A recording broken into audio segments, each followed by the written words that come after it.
U ovoj lekciji ćemo napraviti program za graviranje jednog složenijeg oblika. Evo vidite ga tu na slici. On osim ovih linijskih segmenata ima i ove polukrugove. Pa ćemo se upoznati i sa dvije nove komande. Znači do sad sve što smo radili smo sa linijskim kretanjem i koristili smo komandu G1, dok smo za brzi hod koristili G0. Ja. Sa jednom i sa drugom komandom, znači mi dođemo iz tačke A u tačku B po nekoj linearnoj putanji. Negdje ćete naći da se to naziva i linearna interpolacija. U biti to je ista stvar. Sad, kad hoćemo da radimo kružne putanje, moramo da koristimo komande G2 i G3. G2 ili G3. Negdje ćete naći G02 i G03. Što se tiče G koda, njemu je to svejedno. Znači, da li stavili nulu ispred ili ne, ima isto značenje. Pa, evo, krenut ćemo sa graviranjem ove konture putanje. Prva stvar koju trebamo uraditi jeste da odredimo početnu tačku kuda ćemo krenuti da graviramo. Evo ja ću staviti da mi je ovo početna tačka i reći da mi je ovo tačka broj 1. Onda određujem smjer. Znači jednom kad se spustim u materijal mogu ići prema desno i gravirati znači ovaj oblik sve dok se ne vratim u tačku 1 ili mogu ići u suprotnom smjeru, jer što se tiče graviranja nema neke razlike, znači ili išli u jednom ili u drugom smjeru, ali evo ja ću krenuti udesno, znači krećem iz tačke 1 i idem do ove ovdje tačke 2 i znači šta je bitno da odredite koji načini kretanja od tačke 1 do tačke 2, znači krećem se linearno i to je komanda G1, jer nam je ona za linearno kretanje. Onda od tačke 2 do tačke 3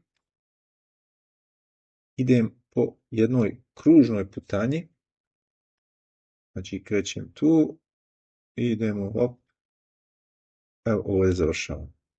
Znači sad moram koristiti ili G2 ili G3. Sad, da bi odredili da li ide G2 ili G3, morate voditi računa koji je smjer kretanja ovog našeg alata. Znači, ako je smjer kretanja u smjeru kazaljke na satu, kao što je ovdje, vidite, znači krećem se u smjeru kazaljke, onda koristimo komandu G2. Da je suprotan smjer, znači suprotan smjeru kazaljke, onda bi išli sa G3. Sad idemo znači, od tačke 3 do tačke 4. Ponovo idemo znači, linijski. Komanda je G1. Od tačke 4 do tačke 5. Opet, znači, ovo je kružna putanja. I sad, vidite, znači sad je ovaj smjer suprotan kretanju kazaljke na satu i ovu putanju radimo sa G3. I idemo dalje, ja ću sve označiti.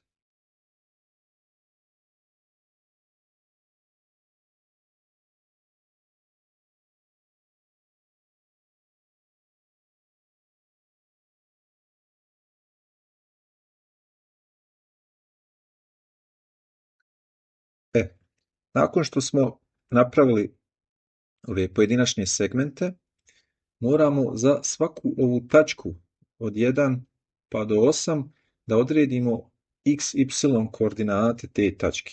Jer nam iza komande G1 i G2 i G3 su uvijek potrebne te tačno koordinate x, y, te tačke u koju dolazimo. Pa je naša nula, centar koordinatnog sistema je tu, x osa je okrenuta ovako desno, y je okrenut naprijed i tu je znači naš x0 i y0. U tački 1 x će biti 30, ili bolje da promijenimo boju, da ne bi sve bilo plavo, x 30, a y je 10. Tačka 2, znači imali smo 30, pomjerili smo se još za 20, tako da će x koordinata tačke 2 biti 30 plus 20, znači x 50. Y se ne mijenja, znači dalje je ovo 10 mm. Idemo dalje, tačka 3, znači sad imamo 30 plus 20 plus još 20 po x smjeru, znači x 70, y je 10. I idemo dalje, ja ću sad sve označiti, ove koordinate.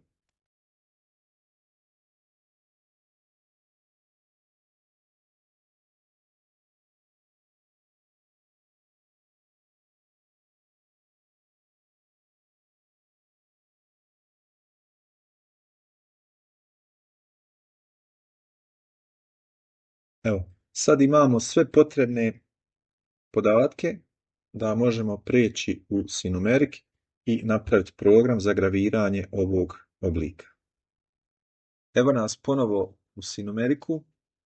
Idemo gore desno, otvaramo opcije, biramo program menadžer. Sad imamo mogućnost ili da prekopiramo jedan od ovih postojećih programa ili da napravimo novi. A evo, za vježbu je dobro da napravimo novi, čisto da prođemo one korake još jednom. Idemo, znači, new, biramo ovdje G kod i nazvat ćemo novi program, treći program, G2 i G3, pošto ćemo i koristiti u tom programu. Idemo na OK. Evo, automatski nam se otvorio jedan prazan program. Prva stvar koju ćemo uraditi jeste da definišemo onaj naš pripremak, njegove gabarite. Idemo dole na NC various, pa idemo desno na blank. Znači, naš pripremak je blok sa koordinatama nule, znači x0, y0, to ostavljamo, ništa ne mijenjamo. Širina je 120, dužina 50, po setu je 0 također na 0 i debljina je minus 25. U biti ovo je ostalo od ovog prošlog programa već unešeno, tako da nisam ništa morao ni mijenjati. Idemo na accept i idemo da pišemo novu liniju, pozivamo nulu obratka G54 i onda idemo da odaberemo alat iz tamo liste alata. Moramo prvo isključiti NC various. Evo ga. I onda idemo gore desno, select tool. Imamo samo jedan alat, to je ova graverka. Odaberemo njega i kažemo OK. I veoma važno, dodajemo D1 M6. M6 iza poziva alata. Onda definišemo broj obrtaja. Stavit ćemo 1000 obrtaja. Smjer M3. I možemo krenuti sa programiranjem. Znači, Naša početna tačka jest ova tačka broj 1 koja ima koordinate x 30, y 10. Pa ćemo sa g0 ići na x 30, y 10, z 10. Ja. I ovdje ćemo ostaviti jedan mali komentar, znači tačka zarez. Stavimo sve što slijedi iza tačke zarez jeste ovaj komentar i napisat ćemo da je ovo naš clearance level.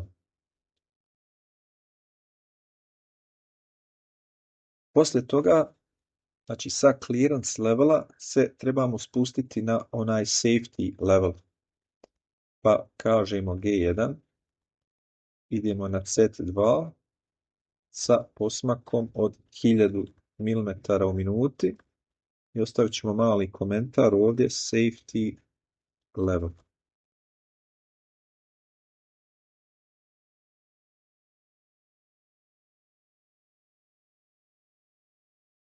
Poslije toga, znači sa safety levela se spuštamo na našu dubinu graviranja. A to je, evo kao i u prošlim programima, pola milimetra. Znači pola milimetra se spuštamo u dubinu sa posmakom od 500. I možemo ovdje ostaviti jedan mali komentar, znači ovdje je dubina graviranja. I obično vidite ove tri linije prate jedna drugu. Znači idemo prvo na clearance, pa na safety, sa safety-a idemo na ovu dubinu graviranja. Ja ću ovdje ubaciti jednu liniju između clearance i safety, a to je M0. I M0 vam je komanda za pauzu. Znači, prilikom izvršavanja programa, kad dođemo do ove M0 komande, mašina će se zaustaviti, napravit će pauzu, dok mi ne pritisnemo ponovo ono dugme za pokretanje na mašini. Pa ovako dobro na nekim kritičnim mjestima ubacivati ove pauze, čisto ako se treba nešto provjeriti, izmjeriti ili iz nekih sigurnosnih razloga. Znači M0 je pauza, pored M0 postoji M1 pauza, koja je malo, znači u biti obje su pauze, ali ova ima nekakve drugačije postavke. M0 je generalno osnovna komanda za pauzu. Sad krećemo, znači spustili smo se na tu dubinu i idemo da graviramo. Znači idemo da izgraviramo ovu liniju od 1 do 2. To radimo sa komandom G1. Znači idemo na x50, y10. Pa kažemo G1, x50, y10. I ovdje možemo opet napisati F500. To je posmak kojim radimo graviranje. Poslije G1 prelazimo na ovu G2 komandu kojom vršimo ovo kružno graviranje. Znači naša odredišna tačka je x70, y10. Pa ćemo tako i napisati, znači G2, x70, y10. Znači uvijek i sa G1 i sa G2 komandom pišete koordinate tačke u koju dolazite, a ne one koordinate tačke iz koje krećete, jer ona nije bitna ovdje. Sad, znači G2 osim koordinata tačke u koju dolazite ima još jedan bitan dodatak, a to su ovi poluprečnici po kojima se kreće. Pa ćemo se ovdje malo zaustaviti da kratko nacrtamo. Znači naša putanja izgleda ovako, otprilike. Znači iz ove ovdje tačke nazvat ćemo je tačka A, koja je imala koordinatu x50,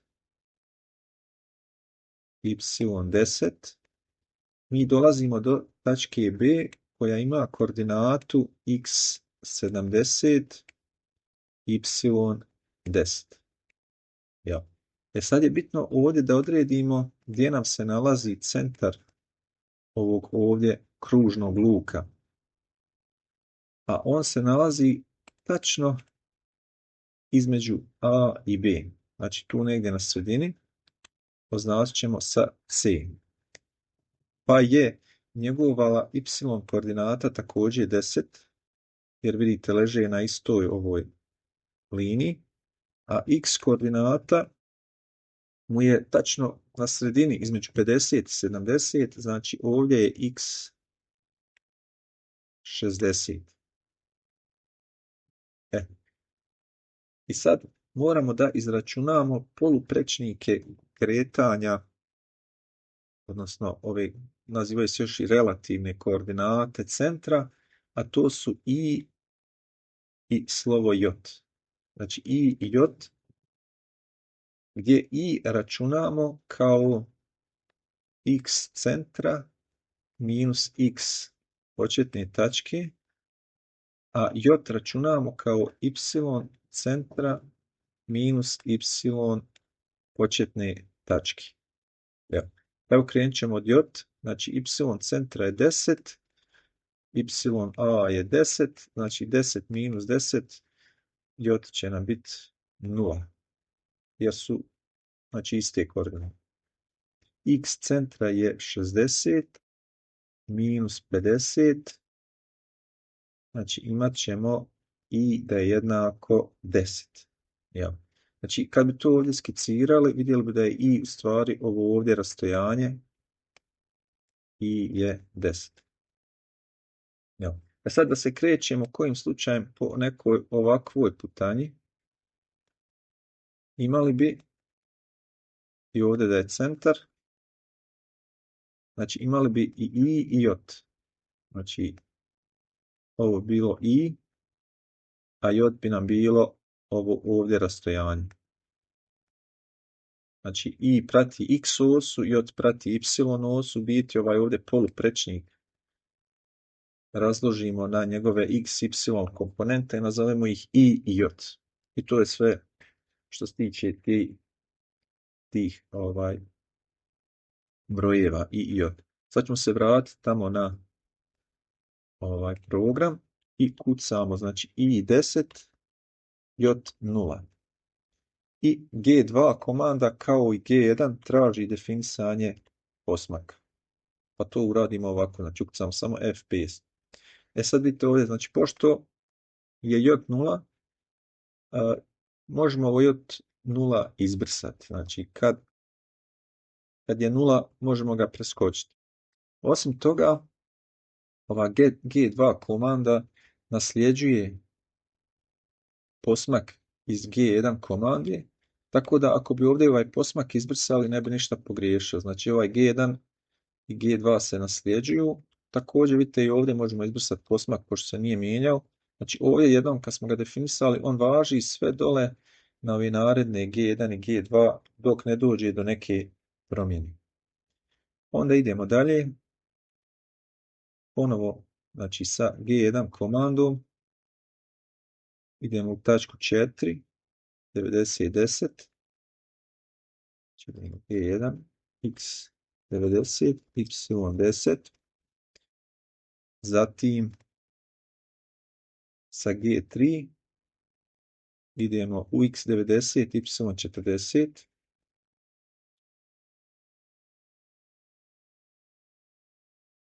Y40. Sad ovdje, znači centar nam leži po y osi,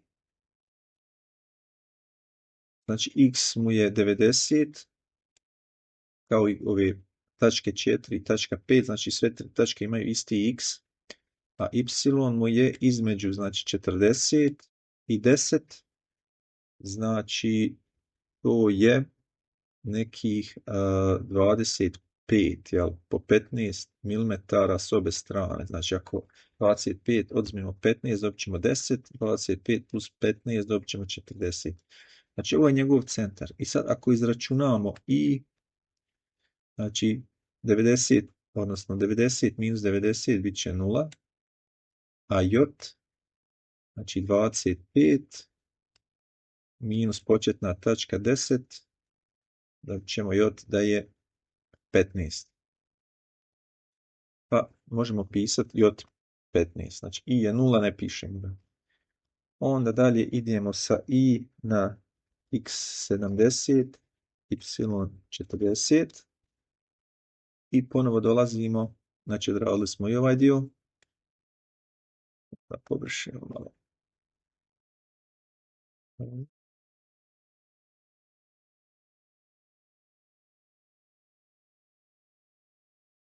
Dolazimo ponovo do ove G2 komande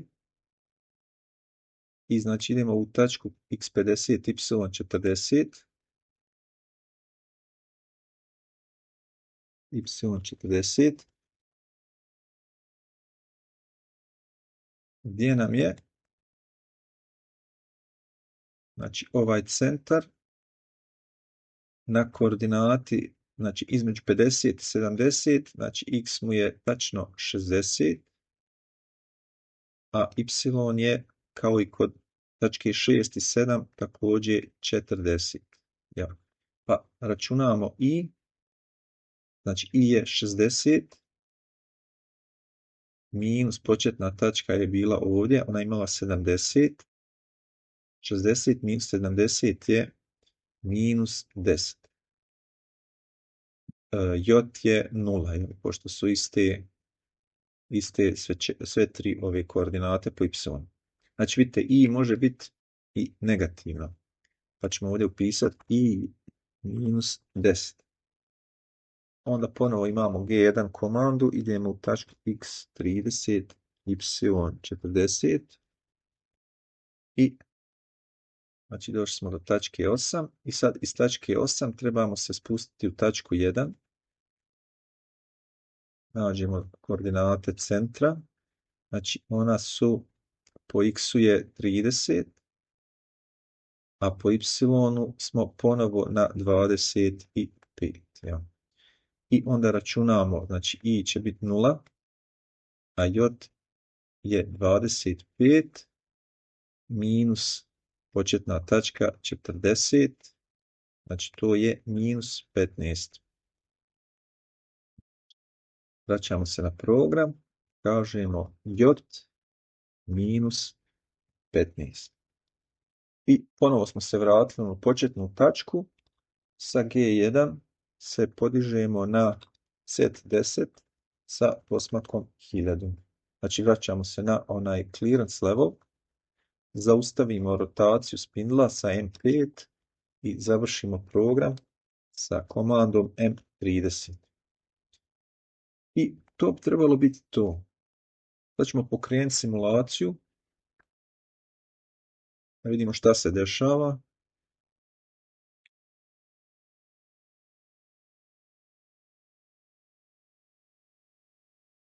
Evo, znači imamo tu na M0 pauzu. Vidite kako je se program zaustavio. Pokrenut ćemo ponovo.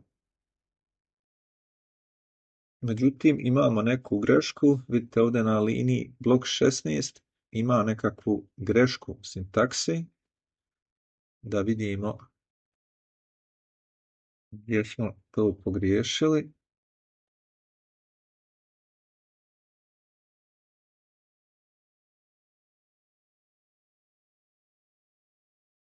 Jedan, dva, tri, četiri, pet, šest, sedam, osam, devet, 10, 11, 12, 13, 14, 15, 16. Aha. Znači ovdje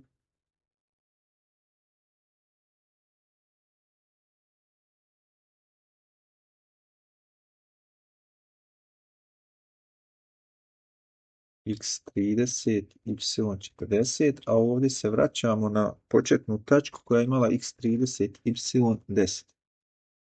I ovo je komanda G3. Znači, tu smo imali ovaj previd, znači linearno, pa onda kružno sa G3. Ajmo ponovo pokrenuti.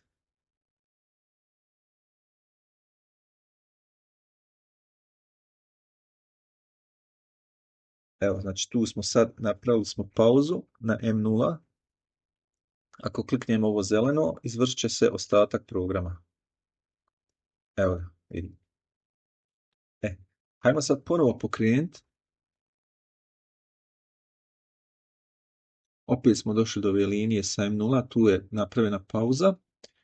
Idemo sad na program control, ovdje desno, i uključit ćemo single block. Evo ga. I onda idemo na back. I sad možemo liniju po liniju koda da simuliramo, ali svaki put moramo na ovo SBL da kliknemo. A ovdje dole lijevo vidimo zadnju liniju koda koja je izvršena. Pa evo idemo na SBL, spuštamo se na Z2, Z-05, graviramo se G1 ovu liniju, G2, G1, G3, G1, G2, G1, G3, podižemo se gore i kraj programa.